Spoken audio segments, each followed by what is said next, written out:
The French AMX-30 MBT received wide appreciation both in the French army and the world market. Spain, Saudi Arabia, and Greece were among the nations interested in this vehicle. The tank couldn't offer record-breaking performance, but its simplicity and reliability were very attractive. And besides, the seller wasn't too picky about potential buyers. A main battle tank at an affordable price, even with some caveats, was an offer attractive enough for the AMX-30 exports to near 1,000 units. In the wake of that success, French engineers attempted to solidify their gains in the arms market by creating modernized versions of the AMX-30 in the 1970s.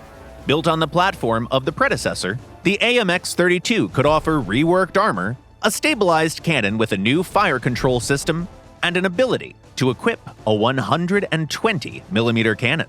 France first introduced the AMX-32 on a show in 1979, and the 120mm version followed 2 years later. The tank found no customers, though. Its driving performance left much to be desired, and the AMX-32 still couldn't compete in protection levels with the T-72 or the newest tanks like the Leopard 2. However, the engineers kept their spirits up. They tried to use the AMX-32 to create another tank with more reworked parts and a longer chassis.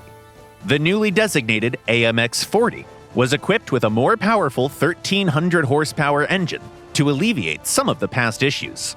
It was sent to undergo trials in the hot climes of Djibouti and Saudi Arabia, countries that were expected to join the customer list. But the purchase never happened. The AMX-40 had to compete in those trials against the American M1 and some other vehicles.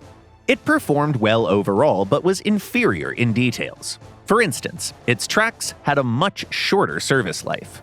A few other inexpensive modifications of the AMX-30 found no customers either.